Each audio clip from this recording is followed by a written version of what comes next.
Hi friends, welcome to UVC Masti. 80s 90s లో వెండితెర మీద అమ్మ అనగానే అన్నపూర్ణమ్మ గారే కనిపించేవారు. ఇప్పుడున్న సీనియర్ హీరోలందరికీ ఒకప్పుడు అమ్మగా నటించి అమ్మ పాత్రలో తనదైన బాణి పలికించారు. ప్రస్తుతం గ్లామర్ బామ్మగా అందాల అమ్మమ్మగానే కాకుండా కామెడీని కూడా పండిస్తూ ఇప్పటి తరం వారిని కూడా ఆకట్టుకుంటున్నారు అన్నపూర్ణమ్మ గారు. తన 75 ఏళ్ల వయసులో కూడా ఇంకా యాక్టివ్ గా సినిమాలు చేస్తూ షోలలో కనిపిస్తూ ఫుల్ బిజీగా ఉంటూ అందర్నీ ఆశ్చర్యపరుస్తున్నారు అన్నపూర్ణమ్మ గారు. మొదట్లో మోహన్ బాబు సరసన హీరోయిన్ గా వెండితెరకు పరిచయమై ఆ తరువాత మోహన్ బాబుతో సహా సీనియర్ అయిన ఎన్టీఆర్ గారికి కూడా తల్లిగా నటించారామె. 1975లో కెరీర్ మొదలుపెట్టి దాదాపుగా 50 ఏళ్ల నుండి 900 సినిమాల్లో నటిస్తూ వచ్చారు. సీనియర్ నటి హోదాలో మొన్న ఈ మధ్య కాలంలో కాస్టింగ్ కౌచ్ మీద ఆమె చేసిన ఆరోపణలు కూడా వైరల్ గా మారాయి. అసలు 1975లో దాసరి గారు తీసిన స్వర్గం నరకం సినిమాలో హీరోయిన్ గా నటించిన ఆమె మదర్ రోల్స్ కు ఎందుకు పరిమితమయ్యారు? సినిమాల మోజులో పడి పిల్లల్ని కనలేదా?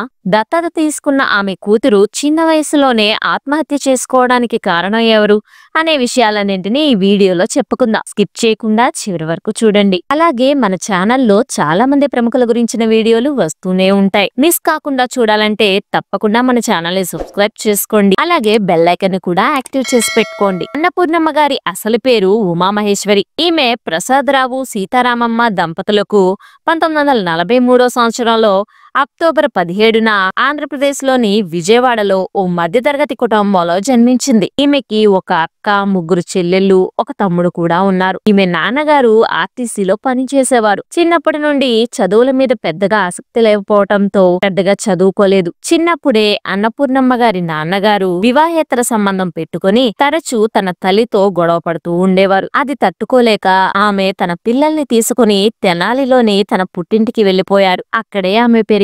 చిన్నప్పుడు చూడ్డానికి చాలా అందంగా ఉండేవారు అన్నపూర్ణమ్మ గారు. తెనాలిలో రామయ్య అనే నాటకాలతను అన్నపూర్ణమ్మ గారి తల్లితో మాట్లాడి అన్నపూర్ణ గారిని నాటకాల్లోకి పంపించమని అడిగారు. డబ్బుతో పాటు మంచి పేరు కూడా వస్తుందేమో అని ఆశపడి అన్నపూర్ణమ్మ గారిని నాటకాల్లోకి పంపించడానికి ఒప్పుకున్నారామె. అలా తన 13 ఏళ్లకే నాటకాల్లో నటించడం మొదలు పెట్టారు అన్నపూర్ణమ్మ గారు. అన్నపూర్ణమ్మ గారు చూడ్డానికి బాగుండటంతో దానికి తోడు ఈమె నటన కూడా బాగుండటంతో ప్రేక్షకులు అన్నపూర్ణమ్మ గారిని బాగా ఆదరించేవారు. అలాగే డబ్బులు కూడా బాగా వస్తుండడంతో తన నటన తనతో పాటు తన కుటుంబానికి కూడా ఆర్థిక సమస్యలను దూరం చేస్తుంది అనే ఉద్దేశంతో ఆమె నటనను సీరియస్ గా తీసుకొని నటించేవారు. ఆమె నటించే నాటక మండలిలోనే హీరో మురళీమోహన్ గారు, డైరెక్టర్ జంధ్యాల గారు కూడా నటిస్తూ ఉండటంతో వారితో పరిచయం ఉండేది అన్నపూర్ణమ్మ గారికి. అన్నపూర్ణమ్మ గారు నాటకాల్లో నటించడం ఆమె అమ్మమ్మ గారికి ఏమాత్రం ఇష్టం లేదు. ఈ విషయమై ఇంట్లో తరచూ గొడవ జరుగుతూ ఉండేది. ఓ రోజు పెద్ద గొడవే జరగటంతో అన్నపూర్ణమ్మ గారి అమ్మగారు పిల్లల్ని తీసుకుని తెనాలి వదిలి విజయవాడ వెళ్లిపోయారు. అక్కడే ఓ అద్దెలు తీసుకుని ఉంటూ ఉండేవారు. అప్పట్లో తెనాలి కంటే విజయవాడలోనే ఎక్కువ నాటక కంపెనీలు ఉండటంతో అన్నపూర్ణమ్మని అక్కడ నాటకాల్లో చేర్పించింది వాళ్ళమ్మగారు. ఇక అలా ఓ వైపు అన్నపూర్ణమ్మ నాటకాలు చేస్తూ సంపాదిస్తే మరోవైపు తన తల్లి తన 5 పిల్లల్ని పోషించేది. నాటకాల్లో నటిస్తూనే సినిమాల మీద ఇంట్రెస్ట్ పెరిగింది అన్నపూర్ణమ్మ గారికి. ఎన్టీఆర్, ఏఎన్ఆర్, సావిత్రి లాంటి వాళ్ళు నాటకాల్లోంచి వెళ్లే పెద్ద స్టార్స్ అయ్యారని ఆమె కూడా స్టార్ హీరోయిన్ అవ్వాలని కలలు కంటుండేది. ఆమె కళ నిజమయ్యే టైం రానే వచ్చింది. అవకాశం వచ్చిందని సంబరపడేలోపే మిస్ అయిపోయింది. అది ఎలా జరిగిందో, ఆ ఛాన్స్ ఎలా మిస్ అయిందో ఇప్పుడు తెలుసుకుందాం. అన్నపూర్ణమ్మ గారు పనిచేసే నాటక మండలి వారికి చెన్నైలో నాటకం ప్రదర్శించే అవకాశం వచ్చింది. అప్పట్లో సినీ పరిశ్రమ అంతా చెన్నైలో ఉండటంతో అక్కడ వారికి అవకాశాలు బాగా ఉండేవి. వీరు ప్రదర్శించిన నాటకం ముగిశాక అందరూ అన్నపూర్ణమ్మ గారి పెర్ఫార్మెన్స్ బాగుందని ప్రశంసలు కురిపించారు. అందులో ఒక డైరెక్టర్ అమ్మాయి బాగుంది, రేపు ఆఫీస్ కి తీసుకురమ్మని నాటక నిర్వాహకులకు చెప్పి వెళ్లిపోయాడు. అలా అన్నపూర్ణమ్మ ఆ ఆఫీస్ లోకి ఎంటర్ అవ్వగానే ఆ డైరెక్టర్ ఈమెతో నీకు సినిమాల్లో ఛాన్స్ ఇస్తాను గాని అందుకు నాకేంటి అని తనతో అసభ్యకరంగా ప్రవర్తించడంతో ఈమె భయపడి అక్కడి నుంచి వచ్చేసింది. అలా వచ్చిన అవకాశం కాస్త చేజారిపోయింది. దీంతో సినిమాలకి తాను సెట్ అవ్వనని అనుకుని ఇకపైన నాటకాలు మాత్రమే చేయాలని నిర్ణయించుకుని విజయవాడకి చెన్నైకి వెళ్లిపోయారు ఆవిడ. ఓసారి నీడలేని ఆడది అనే మూవీ షూటింగ్ జరిగేటప్పుడు ఆ మూవీలో యాక్ట్ చేసే హీరోయిన్ అక్క పాత్రకి డైరెక్టర్ బివి ప్రసాద్ గారికి గొడవలు రావడంతో ఆమె షూటింగ్ మధ్యలోనే వెళ్లిపోయింది. ఇక ఆ పాత్ర కోసం మూవీ మేనేజర్ తనకి తెలిసిన నాటక కంపెనీలకి చెప్పి లేడీ ఆర్టిస్ట్ ఎవరైనా ఉంటే పంపియమని అడగగా ఆ విషయం తెలిసిన మురళీమోహన్ గారు అన్నపూర్ణమ్మ గారికి చెప్పి ఆడిషన్స్ కి వెళ్ళమని చెప్పారు. సినిమాలో యాక్ట్ చేస్తే డబ్బులు ఎక్కువ వస్తాయని తన తల్లి బలవంతం చేయటంతో ఆ షూటింగ్ స్పాట్ కి అన్నపూర్ణమ్మ గారు వెళ్లడం జరిగింది. అందులో నటిస్తున్నప్పుడే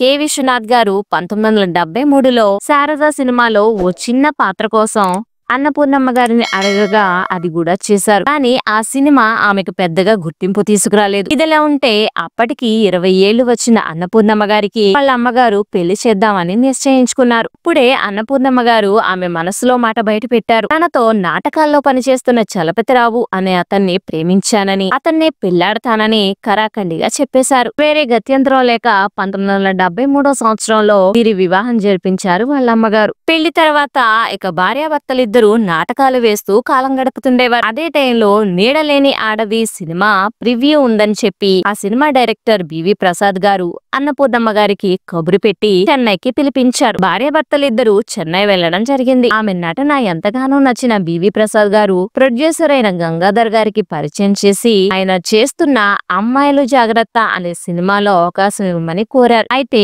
ఆ ప్రొడ్యూసర్ కు ఆమె అంతగా నచ్చకపోయినా బివి ప్రసాద్ గారి రికమెండేషన్ తో ఆ సినిమాలో 3వ హీరోయిన్ గా అవకాశం వచ్చింది. ఈ మూవీ టైంలోనే దాసరి గారి స్వర్గం నరకం సినిమాలో మోహన్ బాబు గారి పక్కన హీరోయిన్ గా అవకాశం వచ్చింది. ఈ సినిమా 1975లో రిలీజ్ అయి మంచి టాక్ తెచ్చుకుంది. కానీ ప్రతి మూవీలోనూ కాంప్రమైజ్ అవ్వాలనే కండిషన్ పెట్టడం, అప్పటికే తనకి పెళ్లై ఉండడంతో ఆ మూవీస్ ని చేసేందుకు ఒప్పుకోలేదు అన్నపూర్ణమ్మ గారు. ఇదిలా ఉంటే అన్నపూర్ణమ్మ ప్రొడ్యూసర్ పి గంగాధర్ రావు గారిని ఓ ఫంక్షన్ లో కలవటం, తనకి సినిమాల్లో నటించాలని ఉంది కానీ కాస్టింగ్ కోచ్ ప్రాబ్లం వల్ల చేయలేకపోతున్నాను అని చెప్పడంతో అందుకు అతను యంగ్ క్యారెక్టర్స్ ని హీరోయిన్ క్యారెక్టర్స్ ని చేయడం మానేసి మదర్ క్యారెక్టర్స్ ని చేస్తే అలాంటి ప్రాబ్లం ఏది ఉండదని చెబుతూ తన ప్రొడక్షన్ లోనే ఎన్టీఆర్ గారితో చేసిన టైగర్ మూవీలో అన్నపూర్ణమ్మ గారికి మొదటగా హీరోయిన్ మదర్ క్యారెక్టర్ ని ఇవ్వడం జరిగింది. అలా ఆ తర్వాత సూపర్ మ్యాన్ అనే మూవీలో ఎన్టీఆర్ గారికి మదర్ క్యారెక్టర్ ని చేస్తూ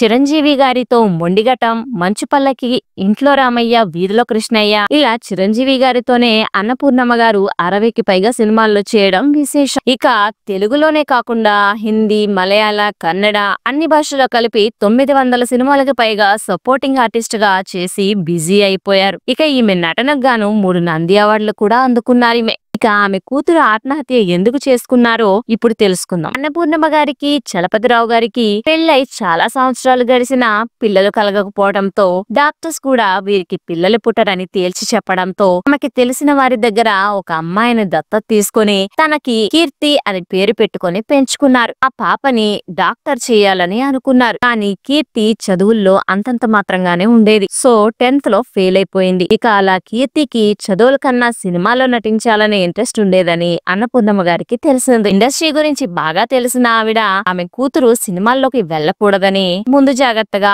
ఆలోచన చేసి కృష్ణప్రసాద్ అనే గవర్నమెంట్ జాబ్ ఉన్న అబ్బాయితో 2013లో ఆమెకి వివాహం జరిపించింది. ఇక అలా మొదట్లో అన్ని బాగానే సాగినా వీరి అన్యోన్య సంసారానికి గుర్తుగా ఓ పాప కూడా పుట్టింది. కానీ అన్నపూర్ణమ్మ తన ఆస్తి అంతా తన చెల్లెళ్ళు, తమ్ముళ్ళకే చెందుతుందని దత్తత తీసుకున్న అమ్మాయికి పెళ్లి తర్వాత ఎలాంటి ఆస్తి దక్కదని చెప్పడంతో ఇదే విషయంపై కీర్తికి తన భర్తకి మధ్య మనస్పర్ధలు వచ్చి గొడవలు జరగడం మొదలయ్యాయి. అంతేకాకుండా కీర్తికి పుట్టిన పాపకి మాటలు కూడా రాకపోవడంతో తాను మానసికంగా కృంగిపోయి 2018లో సూసైడ్ చేసుకుని చనిపోయింది. ఇక కూతురు మరణించాక అన్నపూర్ణమ్మ గారు ఎంతో కృంగిపోయారు. ఇక అప్పటి నుంచి అన్నపూర్ణమ్మ గారు తన భర్తతో హైదరాబాద్ లో ఉంటూ కొన్ని మూవీస్ లో సపోర్టింగ్ రోల్స్ చేసుకుంటూ బుల్లితెర మీద కూడా బిజీగా ఉన్నారు. ఇక 75 ఏళ్ల వయసులో ఎంతో యాక్టివ్ గా అన్ని సినిమాల్లో బుల్లితెర మీద యాక్ట్ చేస్తున్న అన్నపూర్ణమ్మ గారు మరిన్ని సినిమాలతో మనల్ని ఎంటర్టైన్ చేయాలని కోరుకుంటూ that's all for this video friends. Thanks for watching friends. జై హింద్.